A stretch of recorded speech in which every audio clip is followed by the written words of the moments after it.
13 अक्टूबर को पुतिन के खिलाफ एक बड़ा मोर्चा खुलने जा रहा है। डोनाल्ड ट्रंप और उनके साथी देशों ने परमाणु युद्ध की तैयारी शुरू कर दी है। पूरे नेटो से 71 विमान रूस के खिलाफ सबसे बड़े हमले के लिए खुद को आजमा रहे हैं। और सबसे दिलचस्प बात तो यह है कि पुतिन को उनकी एक एक मूवमेंट की खबर है और इसलिए रूस के अंदर 10 परमाणु बेस एक्टिव कर दिए गए हैं।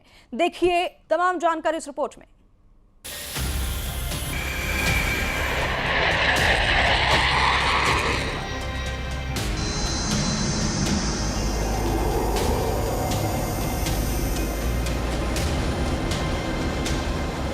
ये बहुत ही खतरनाक फाइटर जेट पुतिन को डराने पहुंचे हैं।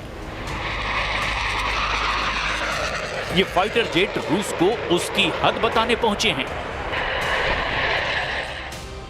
ये फाइटर जेट दावा कर रहे हैं कि नेटो के आसमान में पुतिन के घुसपैठ का मतलब होगा तीसरा विश्व युद्ध।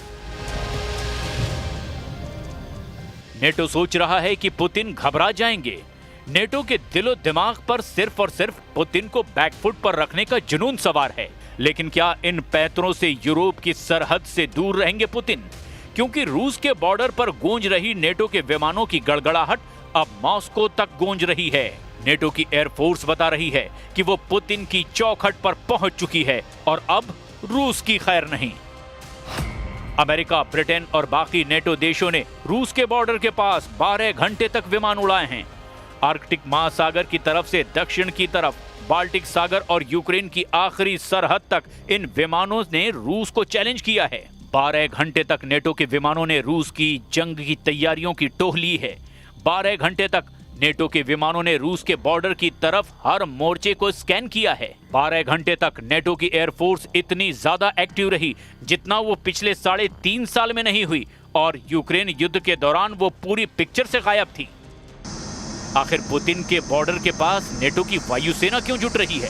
डोनाल्ड ट्रंप और उनके नेटो गुट के लीडर पुतिन को आखिर क्या मैसेज देना चाहते हैं? क्योंकि ऐसी टक्कर का नतीजा सिर्फ और सिर्फ रूस बनाम नेटो का युद्ध नहीं होगा, ये पूरी तरह वर्ल्ड वॉर भड़काने वाला कदम है जिसे पुतिन माफ नहीं करेंगे। इस बात की गारंटी तो रूस बार बार यूरोप को दे रहा है।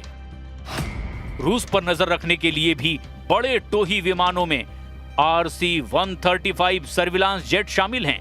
इसके अलावा P-81 भी शामिल है जो आर्कटिक महासागर के आसपास रूस की नौसेना पर निगरानी रख रहा है, जबकि RC-135 नेटो की पूर्वी सरहद पर रूस के कम्युनिकेशन और रडार सिस्टम को ट्रैक कर रहा है। इन विमानों को एयर कवर देने के लिए नेटो के फाइटर जेट भी लगातार आसमान में मौजूद रहते हैं। वहीं ये लॉन्ग रेंज तक उड़ान भर रहे हैं और बिना उतरे हुए अपने मिशन को अंजाम दे रहे हैं। इसके लिए नेटो के टैंकर विमान भी लगातार यूरोप का चक्कर लगाते रहते हैं। पुतिन को लेकर इतना ज्यादा प्रेशर यूरोप में पहले नजर नहीं आया। जाहिर है कि यूरोप के लिए अक्टूबर का महीना बहुत ज्यादा दबाव लेकर आया है, क्योंकि अक्टूबर के महीने में ही पुतिन ने लॉन्ग रेंज से कई शिकार कर डाले हैं। ये दावा उनके दुश्मन कर रहे हैं। यूक्रेन के बाद पोलैंड के साथ रोमानिया, इसके अलावा एस्टोनिया और डेनमार्क, इन देशों पर पुतिन का ड्रोन वाला खतरा मंडरा रहा है। इन देशों का इल्जाम है कि पुतिन ने नेटो पर चढ़ाई शुरू कर दी है, क्योंकि रूस के ड्रोन इन सभी देशों की एयर स्पेस को चीरकर अब पूरे यूरोप पर हमले का सिग्नल दे रहे हैं। Porque el compromiso para este año 2025 era llegar al 2%. Se ha hecho un esfuerzo muy importante. Venimos desde el 0,9% en el año 2018. En este momento estamos cumpliendo los compromisos, que es el 2%. Putin को लेकर NATO का खौफ बार बार देखा जा रहा है। वो इसीलिए क्योंकि यूक्रेन में लगातार बमबारी और खार्किव से लेकर ओदेसा तक यूक्रेन मिटाने वाली आग बार बार नजर आ रही है। इस बमबारी में पुतिन का यूरोप के खिलाफ बहुत ही भयानक प्लान अंगड़ाई ले रहा है। इसका डर लगातार नेटो में बना हुआ है। इसी वजह से नेटो ने परमाणु ताकत दिखाने वाले युद्धाभ्यास को शुरू कर दिया है। नेटो अब स्टेडफास्ट नून नाम का युद्धाभ्यास कर रहा है। नीदरलैंड्स में इस एक्सरसाइज में नेटो के 14 देश हिस्सा ले रहे हैं। उनके 71 विमान रूस से लड़ने की तैयारी पर रखेंगे। परमाणु ताकत दिखाने का मतलब साफ है, इस युद्धाभ्यास के मायने न्यूक्लियर अटैक से जुड़े हैं। 71 विमानों का एक साथ परमाणु युद्ध की तैयारी दिखाना साफ साफ पुतिन को सीधी चेतावनी है। अमेरिका की क्रूज मिसाइल टॉम हॉक को देखकर पुतिन बिगड़ गए हैं। टॉम हॉक को देखकर पुतिन उखड़ गए हैं। टॉम हॉक को देखकर के पुतिन का गुस्सा रिकॉर्ड तोड़ रहा है। 2500 किलोमीटर रेंज वाली ये क्रूज मिसाइल अब यूक्रेन को मिल सकती है और इस मिसाइल ने रूस और नेटो के बीच तनाव को बहुत ज्यादा बढ़ा दिया है। हालात ये हैं कि पुतिन के ड्रोन अपना बॉर्डर पार करके रूस के दुश्मनों को ललकार रहे हैं। डेनमार्क की प्रधानमंत्री कह चुकी हैं कि नॉर्वे, पोलैंड और रोमानिया के बाद अब उनका देश खतरे में है, क्योंकि इन 3 देशों में ड्रोन वाली घुसपैठ के बाद अब यही पैटर्न डेनमार्क में भी दोहराया गया है। मतलब साफ है कि रूस पूरे पूर्वी यूरोप को दबाव में लाना चाहता है और ये बात डोनाल्ड ट्रंप को भी बहुत अच्छी तरह से मालूम है।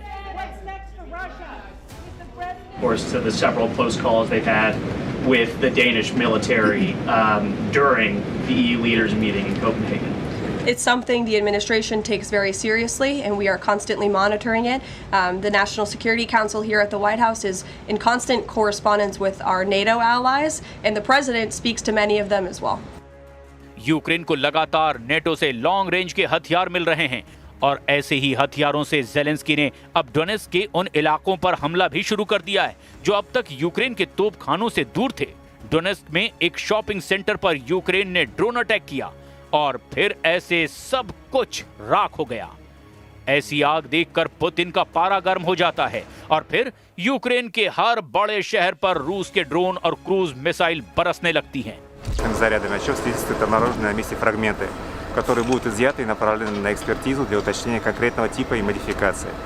Кроме того, в ходе осмотра места обстрела установлено, что значительные повреждения получила гражданская инфраструктура. Практически уничтожен торговый. यूक्रेन को हाइमार्स रॉकेट की सप्लाई तेज हो गई है। बाइडेन ने जो रॉकेट सिस्टम ज़ेलेंस्की को दिया था, उसके कारतूस अब डोनाल्ड ट्रंप सप्लाई कर रहे हैं। 100 किलोमीटर की रेंज में ये रॉकेट सिस्टम रूस की सेना के उन अड्डों तक पहुंच सकता है जो अभी तक ज़ेलेंस्की की रेंज में आसानी से कवर नहीं होते थे।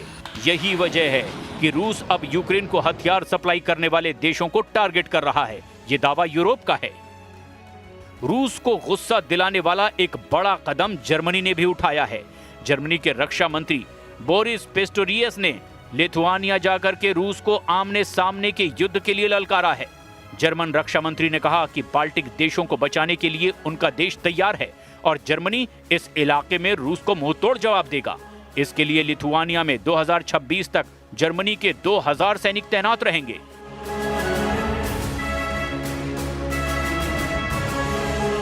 पुतिन की तैयारी चौतरफा नजर आ रही है। वो युद्धाभ्यास करके समंदर से ज़िरकॉन हाइपरसोनिक मिसाइल भी फायर कर रहे हैं। उनके सुखोई 34 सुपरसोनिक बॉम्बर भी तैयार कर दिए गए हैं।